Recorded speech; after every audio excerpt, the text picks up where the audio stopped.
মনত আছেনে বাবু খাটুৱাৰ কথা যি এটা জৰাজীৰ্ণ ঘৰত বাস কৰি আছে যাৰ এটা ভৰি বিকল হৈ আছিলে ইয়াৰ ভিডিঅ' বহুত দিন দিয়া নাছিলোঁ কাৰণ মই ভাবি পোৱা নাই যে ইয়াৰ বাবে কেনেকৈ অৰ্থ সংগ্ৰহ কৰিম মই কৈছিলোঁ যে ইয়াৰ চিকিৎসাৰ বাবে দৰকাৰ হ'লে আমি পদপথত ওলাই যাম ভিক্ষা মাগিম কিন্তু সেইখিনি কৰিব পৰা নাই নোৱাৰা কাৰণটো এটাই ই যাব নোৱাৰে মোৰ লগত আৰু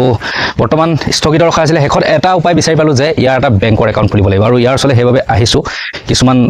ডকুমেণ্টছ লাগিব ডকুমেণ্টছ মানে কি আপোনাৰ প্ৰথমতে পেন কাৰ্ড বনাব লাগিব আধাৰ কাৰ্ড তাৰপিছত বেংকৰ একাউণ্ট কৰিব লাগিব বেংকৰ একাউণ্টটো ইয়াৰ নামত এটা কাৰণে খুলিব লৈছোঁ যাতে মই ফেচবুকত দিয়াৰ পিছত ইয়াৰ নামত পইচা জমা কৰে আৰু সেই পইচাৰে ইয়াৰ যি 2-3 লাখ টকা লাগিব সেই 2-3 লাখ টকা যাতে অপাৰেশ্যন কৰিব পাৰোঁ এটা কথা মোৰ বেয়া লাগিছে আজিলৈকে ঘৰটো কোনো ধৰণৰ মই ৰিপেয়াৰিং কৰিব পৰা নাই কাৰণ ইয়াৰ চিকিৎসাৰ বাবে দৌৰি আছোঁ এই জৰাজীৰ্ণ ঘৰটোতে সিহঁতি আছে দৰ্জা চৰ্জা নাই ভগা চিগা এইপিনেও আপোনালোকক দেখাই দিছোঁ এইটো এনেকুৱা এটা গতিত সিহঁতি আছে এইপিনে বেৰচে নাই মই কৈছোঁ যে প্ৰথমতে এটা চিকিৎসাৰ বাবে মই দৌৰি আছোঁ কেনেকৈ কি কৰি একো ভাবি পোৱা নাই কাৰণ একো ডকুমেণ্টছে নাই এতিয়া প্ৰথমতে আমি ডকুমেণ্টছ বনাবলৈ সাজু হৈছোঁ তাৰপিছতে দেখা যাব কি ক'ত কেনেকৈ কৰিব পৰা যায় ইয়াৰ ভিডিঅ' দেখি গুৱাহাটীৰ এজনে মোৰ লগত কণ্টেক্ট কৰিছিলে তাৰ পেন কাৰ্ড আধাৰ কাৰ্ড তেওঁ সকলো বনাই দিম বুলি কৈছে তেওঁ প্ৰথমতে পেন কাৰ্ডখন বনাই ল'ব তাৰ কাৰণে লাগিব তাৰ নাম দেউতাকৰ নাম ফটো ডেট অফ বাৰ্থ তাৰ ছিগনেচাৰ এখন ফৰ্ম আছে ফৰ্মখনো তেওঁ দি দিছে আৰু মাকৰ নামো লাগিব সেইখিনি প্ৰথমতে দি পেলাই পেন কাৰ্ডখন বনাই লওঁ তেওঁ গুৱাহাটীত তেওঁৰ আছে পেন কাৰ্ড বনোৱা অফিচ আছে হ'বলা নাজানো তাৰপৰা তেওঁ বনাই দিব আৰু তেওঁক ধন্যবাদ জ্ঞাপন কৰিছোঁ তেওঁৰ নামটো একজেক্টলি মোৰ মনত নাই কিন্তু তেখেতে সেইখিনি পঠিয়াই দিছে আজি সেইখিনি সকলো মই ফটো চটো মাৰি লৈ যাম তাৰ যি সকলো মানে তথ্য আজি তেওঁলোক প্ৰেৰণ কৰিম পেন কাৰ্ডটো হোৱাৰ পিছতে আমি আধাৰ কাৰ্ডৰ প্ৰচেছ কৰিম তেনেকৈ প্ৰচেছ কৰি বেংকৰ একাউণ্টটো অতি সোনকালে তাৰ কৰি আমি আপোনালোকৰ মাজলৈ আগবঢ়াই দিম যাতে এই ল'ৰাটোক আকৌ এবাৰ কপিলৰ দৰে এই ল'ৰাটোকো এই বাবু খাটুৱাকো যাতে অসমৰ ৰাইজে তাক সুস্থ কৰি দেখুৱাই দিব বাবু অৰিজিনেল নামটো কি আছিলে ৰঞ্জিত ঘাটুৱাৰ ন তাৰপিছত দেউতাৰ নামটো কি আছিলে ঘাটুৱাৰটো স্পেলিংটো জানো GHATOWAR নেকি হা ঘাটুৱাৰ ন পিছতে এখন ফৰ্ম আমি উলিয়াম ফৰ্মখন সেইখন আধাৰ কাৰ্ডৰ ফৰ্ম দিছে হ'বলা প্ৰথমতে পেন কাৰ্ডটো বনাই লওঁ এইখিনি ডিটেইলছ দিয়াৰ পিছত পেন কাৰ্ডটো হ'ব তাৰপিছতে আধাৰ কাৰ্ডৰ ফৰ্ম বনাম বহুতে কৈ থাকে যে কিয় এই ঘৰৰ চৰকাৰী সুবিধা দিয়া নাই কিয় জনপ্ৰতিনিধিয়ে চোৱা নাই এই প্ৰশ্নটো ইয়াতে লুকাই আছে তাৰ হাতত একো ডকুমেণ্টছে নাই তাক কেনেদৰে সুবিধা কৰিব আপোনালোকে এবাৰ প্ৰশ্ন কৰকচোন এইখিনি কৰাৰ পিছত তাৰ যি অফিচিয়েলি যিখিনি কাম হ'ব তাৰপিছতে আমি সেইখিনি সকলো এপ্লাই কৰিম আৰু মোৰ বিশ্বাস আছে ইয়াৰ ডকুমেণ্টছ হোৱাৰ পিছত সকলোখিনি ভাল হৈ যাব বেংকৰ একাউণ্ট প্ৰথমতে বনাই লওঁ তাৰ চিকিৎসা কৰি লওঁ তাৰপিছতে ঘৰ দুৱাৰ সকলোখিনি সুস্থ কৰিবলৈ চেষ্টা কৰিম সকলো ডিটেইলছ পাই গ'লোঁ বাবু খাটুৱাৰ পেন কাৰ্ডৰ বাবে হৈ গ'ল এতিয়া ফটো এটা মাৰোৱা এইডোখৰ ৰখি দে তহঁতৰ ভগা ঘৰটো মুখতে ৰখি দে এইডোখৰতে ফটো এটা মাৰি লওঁ এটা ধুনীয়াকৈ ৰখি দেই এইটো ফটো পেন কাৰ্ডৰ কাৰণে লোৱা গৈছে মই কৈছোঁ এতিয়া মোৰ নিজকে এনেকুৱা লাগিছে যেন মই কিবা অফিচ এমপ্লয়ী আৰু এনেদৰে ডকুমেণ্টছ উলিয়াই আছোঁ ফটোটো মাৰি লৈছোঁ ইয়াৰ ফটো ধুনীয়াকৈ উঠাই লৈছোঁ আৰু অকণ এপিনা চিনে ভগাটো ওলাই গৈছে এপিনা এইবিলাক কাম জীৱনত কোনোদিনে কৰা নাছিলোঁ নিজৰ বাবে দৌৰিছিলোঁ আজি ইয়াৰ বাবে কৰিব লগা হৈছে কাৰণ উপায় নাই ইয়াৰ ডকুমেণ্টছ একোৱেই নাই ফটো হৈ গ'ল ডিটেইলছ হৈ গ'ল এতিয়া পেন কাৰ্ডৰ প্ৰচেছ হ'ব পেন কাৰ্ড এইখিনি মই ডিটেইলছখিনি পঠিয়াই দিম গুৱাহাটীৰ সেই দয়াৱান ব্যক্তিজনে যিজনে পেন কাৰ্ডৰ কাম কৰিম বুলি কৈছে ফ্ৰী অফ কষ্ট কৰিম বুলি কৈছে তেখেতলৈ মই ডকুমেণ্টছখিনি পঠিয়াই দিম তাৰপিছতে আধাৰ কাৰ্ড হ'ব সকলো প্ৰচেছ ষ্টেপ বাই ষ্টেপ আপোনালোকক দেখুৱাই থাকিম এইডোখৰতে মই আৰু এটা কথা কওঁ বাবু খাটুৱাক যে এইটো অৱস্থা হৈ আছে মোক এজন মানুহে ইনফৰ্মেশ্যন দিছিলে ইয়াৰ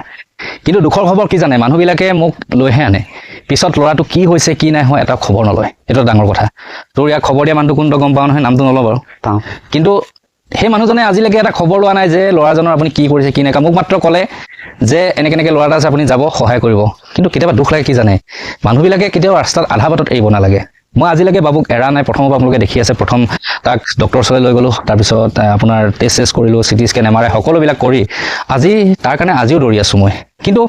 যদি আমি মানুহৰ বাবে নদৌৰোঁ আধা বাটত যদি এৰি দিওঁ তেতিয়াহ'লে কেনেকুৱা হ'ব আজি মই ভিডিঅ' বনোৱাৰ পিছত তহঁতৰ গাঁৱৰ মানুহটোৰ ওচৰলৈ কোনোবা আহিছেনে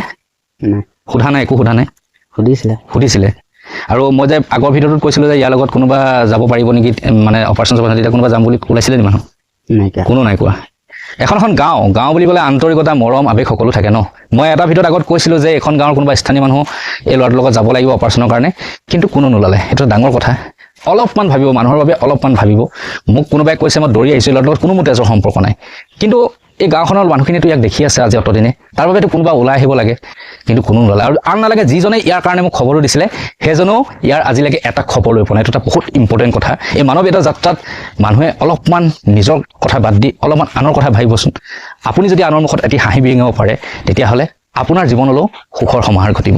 মোৰ এটা কথা দুখ লাগে এই ল'ৰাটোৰ ঘৰ আজি মই এনেকৈ দেখি থকা প্ৰায় 1.5 মাহে হ'ল কিন্তু একো কৰিব পৰা নাই কৰিব নোৱাৰা মেইন কাৰণটোৱে হৈছে তাৰ এই চিকিৎসাৰ বাবে মই কেনেদৰে অৰ্থ আয়োজন কৰোঁ কেনেদৰে তাক আগুৱাই নিওঁ সেই চিন্তা কৰি আছোঁ কিন্তু যদি ইয়াৰ 2-4জন স্থানীয় মানুহ আহি এই ঘৰটো যদি অকণমান ৰিপেয়াৰিং কৰি দিলেহেঁতেন আমি যে কেৱল মানুহৰ বাবে দৌৰি থাকিব লাগে সেইটো নহয় যিসকলৰ সুস্থ শৰীৰ আছে যিসকলৰ অলপ হ'লেও কিবা এটা আছে তেওঁলোকে যদি এই ঘৰটো অলপ মই ভিতৰটো দেখাই দিছোঁ অলপ যদি এই বেৰবিলাকে অলপ মেৰামতি কৰি দিলেহেঁতেন এই ভগা বেৰখন যদি মেৰামতি কৰি দিলেহেঁতেন তেতিয়া হয়তো অন্ততঃ মানুহে মানুহৰ বাবে ক'বলৈ কিবা এটা ভাল লাগিলে, কিন্তু আজি 2 মাহে মই তাৰ চিকিৎসাৰ বাবে দৌৰি আছোঁ। যদি মই তাৰ চিকিৎসা নকৰিলোহেঁতেন মই ইয়াৰ ঘৰ দোকান সকলো বনাইলোহেঁতেন। কিন্তু এতিয়া বহুতে ক'ব যে চৰকাৰী ঘৰ কিয় দিয়া নাই। চৰকাৰী ঘৰ দিবলৈ তাৰ একো ডকুমেণ্টছেই নাই, না পেন কাৰ্ড না আধাৰ কাৰ্ড আছে। সেইখিনি এতিয়া প্ৰচেছ কৰিমহে, তাৰপিছতহে চৰকাৰৰ দৃষ্টিগোচৰ কৰাম আৰু ইয়াৰ ঠাইত এটা পকী ঘৰ চৰকাৰক দিবলৈ মই আহ্বান জনাম। গতিকে তোৰ এতিয়া ডকুমেণ্টছৰ কাম কৰিব লাগিব দেই। পেন কাৰ্ড আধাৰ কাৰ্ড বনাই লওঁ, তাৰপিছত বেংকৰ একাউণ্ট আহিব। বেংকৰ একাউণ্টত দয়াবান অসমৰ মানুহে পইচা জমা কৰিব। কিমান টকা লাগিব গম পাইছেনে? প্ৰায় 2 লাখতকৈ বেছি লাগিব হা। সেইখিনি পইচা যোগাৰ কৰিবলৈ মই দৌৰি আছোঁ, কিন্তু নোৱাৰাৰ কাৰণে তোৰ লাষ্টত তোৰ নিজৰ নামত একাউণ্ট খুলিব লৈছোঁ। ঠিক আছে, তই চিন্তা নকৰিবি, তোৰ বেমাৰো ঠিক হ'ব, তোৰ এই ভগা ঘৰটো বনিব, সকলোবিলাক হ'ব। কিন্তু তই সাহস কৰিব লাগিব দৌৰিবৰ কাৰণে। তই আজি অকলশৰীয়া বুলি নাভাবি, তোৰ লগত আছে, মানুহ আছে, বহুত মানুহ আছে, দৌৰি আহিব, চিন্তা কৰিব নালাগে। মাত্ৰ তই সাজু হৈ থাকিবি, যেতিয়া আহিলেও মই ক'বলৈ। ইয়াৰ হাতত মোবাইল এটাও নাই, মোবাইলটো ইয়াক কণ্টেক্ট কৰি ক'বলৈও নাই যে তই ঘৰত আছনে, সেইটো সুধিবলৈও তাৰ হাতত একোৱেই নাই। পিতৃ মাতৃ নহ'লে যে ল'ৰা ছোৱালীবিলাক একেবাৰে একো নাইকিয়া হৈ পৰে, তাৰ জ্বলন্ত উদাহৰণ এই বাবু ঘাটোৱাৰ। মই মাত্ৰ এটা দেখাব বিচাৰিছোঁ যে এই পৃথিৱীখনত পিতৃ মাতৃ নোহোৱা প্ৰত্যেকজন সন্তানৰ বাবে এই মিষ্টাৰ বিটো আছে, অসমবাসী আছে। ওচৰৰ মানুহে চিন্তা নকৰিলেও বা সম্পৰ্কীয় মানুহে চিন্তা নকৰিলেও অসমৰ দয়াবান ব্যক্তিয়ে চিন্তা কৰি এজন ল'ৰাৰ জীৱন উদ্ধাৰ কৰিব পৰা সামৰ্থ্য আছে বুলি মই দেখাব বিচাৰিছোঁ। এখন যুদ্ধ, মানৱীয়তা যুদ্ধ, ইয়াত আমি অৱতীৰ্ণ হ'বলৈ গৈ আছোঁ। ইয়াক এই ভৰিটো সফল কৰিব পাৰিলে, সুস্থ কৰিব পাৰিলে আমি এই মানৱীয়তা যাত্ৰাত সফল হ'ম। গতিকে সিমানখিনি কথা পুনৰবাৰ বাবুঘাটৰ ওচৰলৈ আহিলোঁ, ইয়াক দেখুৱালোঁ। আপোনালোকে হয়তো ভাবিছিলে যে বাবুঘাটক পাহৰি গ'লোঁ, বাবুঘাটৰ চিকিৎসা আগ নবঢ়াম, সেই বুলি নাভাবিব।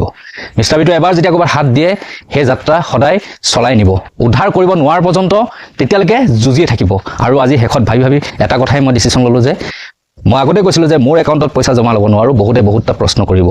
বা ন্যাসৰ একাউণ্টত পইচা জমা কৰিলেও চিকিৎসাৰ ক্ষেত্ৰত খৰচ কৰিলে বিভিন্ন ধৰণৰ আমি তথ্য তাত যুগুত কৰিব লাগিব। সেইবাবে শেষত তাৰ একাউণ্ট খুলি তাৰ একাউণ্টতে পইচা জমা কৰাই কপিলৰ নিচিনাকৈ তাক চিকিৎসা কৰাই সুস্থ কৰিব সিদ্ধান্ত ল'লোঁ। আশীৰ্বাদ কৰিব যাতে বেংকৰ একাউণ্টটো সোনকালে আমি কৰি আপোনালোকৰ মাজলৈ আগুৱাই দিওঁ, আৰু আপোনালোকে এই ল'ৰাটোৰ বাবে ইমানেই আপোনালোকে ডনেশ্যন কৰিব যাতে তাক আমি সুস্থ কৰিও সেই পইচাই এই ঘৰ বনাব পাৰোঁ। মই মাত্ৰ ওলাই আহিছোঁ এটা ল'ৰাৰ জীৱন উদ্ধাৰ কৰিবলৈ। বিচাৰ আপোনালোকৰ এই পিতৃ মাতৃ নথকা ল'ৰাটোৰ জীৱন সুস্থ কৰিব পাৰিম নে নোৱাৰিম। ইয়াৰ ওচৰৰ মানুহে কোনো গুৰুত্ব নিদিব পাৰে, কিন্তু সমগ্ৰ অসমবাসীয়ে এই ল'ৰাটোক গুৰুত্ব দিব লাগিব, আৰু পুনৰবাৰ এক মানৱীয়তা প্ৰতিষ্ঠা কৰি এই পিতৃ মাতৃহীন ল'ৰাটোৰ জীৱনটো উজ্বলাবলৈ আমি সক্ষম হ'ব লাগিব। তাকে কামনা কৰি আজি বাবুঘাটৰ ঘৰৰ পৰা বিদায় মাগিছোঁ। ধন্যবাদ।